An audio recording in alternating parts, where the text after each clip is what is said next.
Imaginez-vous dans un nouveau restaurant fraîchement ouvert. L'accueil est plaisant, la déco sympa et les plats sont succulents. Vous en parlez à des amis, ceux-ci sont ravis. Eux-mêmes vont conseiller ce resto à des membres de leur famille, à des amis et autres collègues. Et petit à petit, le restaurant commence à se faire connaître via ce que l'on appelle le bouche à oreille. Dans la majorité des cas, le restaurant ne vous aura pas payé un centime, ni même adressé un remerciement, alors que vous êtes à l'origine de peut-être plusieurs dizaines de clients, car tout cela s'est fait naturellement et de manière transparente. Eh bien, il existe un type d'entreprise qui utilise la puissante force du bouche à oreille pour se développer. Il s'agit du marketing relationnel, aussi appelé marketing de réseau ou MLM, pour multi-level marketing. On parlera de network marketing en anglais. Le problème, en France, c'est que le marketing relationnel est non seulement mal connu, mais en plus à mauvaise presse. En effet, trop souvent, les médias n'en parlent que dans le cas d'arnaque, et malheureusement, il en existe, et très rarement comme une possibilité de réussir. Les médias, pour attirer de l'audience, doivent faire dans le scandale, dans ce qui choque. Mais ceci est un autre débat. Mais effectivement, certaines entreprises sont des systèmes pyramidaux déguisés. Une pyramide, qu'est-ce que c'est au juste ? Je vous invite à cliquer sur cette vidéo pour découvrir une animation très bien faite expliquant ce qu'est une pyramide de Ponzi. En résumé, non seulement c'est une arnaque, mais c'est aussi illégal. Le système est basé sur la promesse de faire de miraculeux retours sur investissement, juste avec de l'argent que tout nouvel entrant va apporter. Autrement dit, l'argent des nouveaux paye le bénéfice des anciens. Et si, à un moment donné, les entrants ne sont pas assez nombreux, eh bien la pyramide s'écroule, car les anciens ne perçoivent plus d'argent. Ce qui est important à comprendre est que lorsque vous entrez dans une entreprise de marketing relationnel, vous êtes avant tout le distributeur d'un produit réel, le représentant d'une marque. Sans produit, ou avec un produit fictif, on rentre alors dans un système pyramidal. D'autre part, dans une pyramide, les anciens sont forcément plus riches que les nouveaux. Dans le MLM, même si plus vous rentrez tôt, plus vous êtes avantagé, cela ne garantit pas du tout votre succès. Un nouveau filleul peut très bien mieux développer son affaire et faire mieux que son parent. Ainsi, dans une entreprise de marketing relationnel, tout le monde est au même stade au début. Mais plus elle va grossir et plus elle va avoir d'impact et être puissante. C'est vraiment la force du réseau qui fait qu'une MLM est puissante. Et Robert Kiyosaki insiste vraiment sur ce point dans le livre « L'entreprise du XXIe siècle ». Le pouvoir n'est pas dans le produit, mais dans le réseau. Pour en revenir à ce que l'on évoquait au début de la vidéo, le bouche à oreille est le principal véhicule de communication d'une société de marketing relationnel, si bien qu'il n'y a pas ou peu de publicité. Et ce budget pub, qui est souvent faramineux pour les grandes entreprises, est reversé aux distributeurs et ou consacré à l'amélioration du produit, qui en général est excellent. Lorsque vous vous lancez dans le MLM, vous êtes parrainé par une personne, et ensuite c'est comme si vous étiez votre propre patron et que vous aviez créé votre entreprise. Votre but et votre source de revenus vont être de deux types.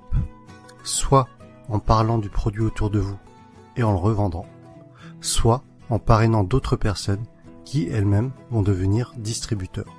Ainsi, le plus efficace est pour que votre entreprise soit réussie, tout ce que vous faites doit être duplicable. Votre filleul doit avoir les outils pour développer lui aussi son réseau. Dans tous les cas, ce qui est important à retenir est que le succès est partagé. Si votre filleul échoue, vous échouez d'une certaine façon. Votre succès est complètement tributaire du succès des personnes que vous aidez, de vos filleuls et des filleuls de vos filleuls. L'accent doit être mis sur le déploiement de votre réseau et pas sur les ventes directes. Ainsi, ceux qui réussissent le mieux en MLM ne sont pas les vendeurs ou les commerciaux, mais plutôt les personnes pédagogues, les profs et les formateurs. Et personnellement, autant je trouve la réussite personnelle gratifiante, autant aider les autres à réussir l'est encore plus. Autre sujet que je trouve intéressant, c'est que votre entreprise grandit avec vous. Vous gagnez de l'argent en apprenant et en appliquant les méthodes de vos parrains et de votre upline. C'est le terme indiquant les personnes antérieures à vous dans la vie du MLM.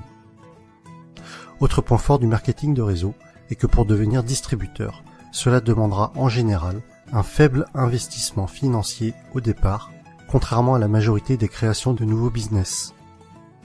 Aujourd'hui, si vous comptez ouvrir une franchise du type McDo, Subway ou Starbucks, il vous faudra probablement plusieurs centaines de milliers d'euros, alors qu'en MLM, cela vous demandera la plupart du temps quelques centaines d'euros.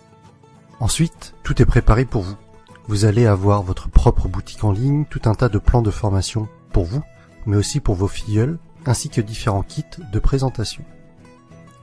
Un autre point essentiel, et qui pour moi m'attire beaucoup, les entreprises de marketing relationnel offrent des paliers au niveau de leur plan de compensation. Pour être plus précis, à partir d'un certain nombre de filleuls, et sans compter les éventuelles primes bonus, vous allez toucher un revenu résiduel, encore appelé revenu hors exploitation, c'est-à-dire un revenu passif. Les bonnes MLM sont donc de formidables véhicules vers l'indépendance financière de fait de ce revenu passif engendré par le parrainage d'autres personnes. Je rajoute que les MLM sont un type d'entreprise qui a une croissance des plus fulgurantes à l'échelle mondiale ces dernières années.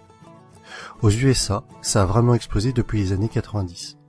Et avec Internet, c'est encore plus facile d'augmenter son réseau qu'auparavant. De plus, c'est une activité que l'on peut tout à fait démarrer sur notre temps libre pour un revenu complémentaire au début. Il faudra alors se déclarer en auto-entrepreneur avec le statut de VDI, c'est-à-dire vendeur à domicile indépendant. J'insiste tout de même sur le fait de bien vérifier un certain nombre de points avant de vous engager dans une entreprise de marketing relationnel afin de ne pas tomber sur une pyramide Ponzi déguisée. Voici le type de questions qu'il faut vous poser avant de vous engager dans une entreprise de ce type. Est-ce qu'il y a des bureaux réels? À quels endroits géographiques? Se trouve-t-il dans des paradis fiscaux? Quel est l'historique de l'entreprise? Quelle est la réputation de cette entreprise? Quels sont les avis d'autres personnes sur celle-ci? En conclusion, et si vous avez suivi mon défi personnel, je pense que vous commencez à comprendre pourquoi est-ce que ce type d'entreprise m'intéresse fortement. Travailler pour ses propres rêves et non pas ceux de quelqu'un d'autre. La possibilité d'avoir des revenus passifs avec cet objectif d'indépendance financière. Partager le succès. Vous savez, à la base, ma chaîne YouTube est quand même le partage des bonnes pratiques, d'idées inspirantes. Alors si en réussissant dans un domaine, j'arrive à aider d'autres personnes à réussir également, alors j'en serais sincèrement ravi. Autre point que l'on avait évoqué, c'était de gagner de l'argent tout en apprenant. Le message que j'y vois derrière cela est celui que Jim Rohn a souvent répété, que plus vous vous développerez personnellement, plus cela attirera le succès. Et enfin, des horaires libres. Cela signifie que je pourrais aller chercher ma fille à l'école. Et voilà pour cette vidéo sur le marketing relationnel. J'espère que le public francophone comprendra mieux ce qu'est le MLM avec cette vidéo. Pour ma part, il y a quelques mois encore, je dois vous avouer que je faisais partie des personnes qui rejetaient le sujet, ne comprenant pas en quoi cela consistait, et sûrement aussi parce que je ne voulais pas comprendre, et que je gardais en tête ce que les médias véhiculaient. Mais que ce soit Jim Rohn, Tony Robbins, Les Brown, c'est-à-dire tous les motivational speakers que je suis régulièrement, mettent en avant ce type d'entreprise.